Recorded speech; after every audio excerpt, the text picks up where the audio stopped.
উপস্থিত কারা নির্যাতিত নেতা নামুল মহানগর বিএনপির সংগ্রামী আহ্বায়ক জনতা ডক্টর সাজাদুর রহমান, মঞ্চে উপস্থিত রামগঞ্জ মহানগরাধীন বন্দর থানা বিএনপির অন্তর্গত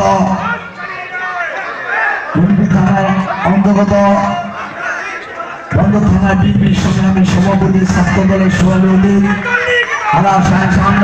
মঞ্চ উপস্থিত রামগঞ্জ জেলা জাতীয় ফোরাম সংগ্রামী সহসভাপতি অ্যাডভোকেট রাজুল ইসলাম শিমুল, মঞ্চ উপস্থিত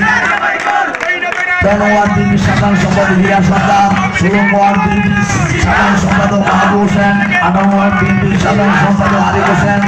16 ওয়ার্ড বিএনপির সিনিয়র রাফতার হোসেন, শ্রমিক জনতা শ্রমিক দলের বন্ধ থানার আহ্বায়ক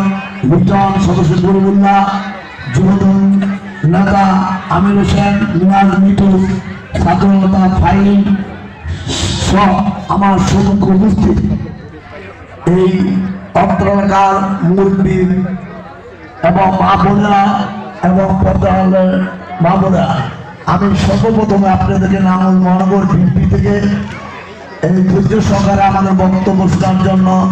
যারা এসেছেন তাদেরকে কৃতজ্ঞতা এবং ধন্যবাদ জানিয়ে বলতে চাই।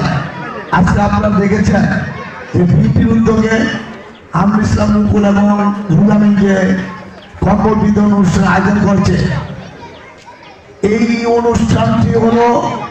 আমাদের রাজনীতি অভিভাবক বিএনপির ভারপ্রাপ্ত চেয়ারম্যান, যিনি বাংলাদেশের 20 কোটি মানুষের সঙ্গে হাসি ফুটাতে চান, তারেক রহমানের নির্দেশে উনি একটি কথা বলেছেন, 16 বছর আওয়ামী লীগ যুবলীগ ছাত্রলীগ যা করেছে শহীদ আদর্শের শ্রমিকরা বিএনপি যুবদল ছাত্রদল তা করবে না। কারণ 16 বছর আওয়ামী লীগ যুবলীগ ছাত্রলীগ চাঁদাবাজি দখল সন্ত্রাস মাদক বেচাকিরা করেছে।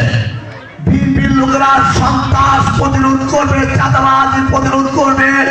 দখলদারিত্ব প্রতিরোধ করবে, কোন এলাকায় মাদক ব্যবসা করতে দেওয়া হবে না। কথা কি ঠিক না?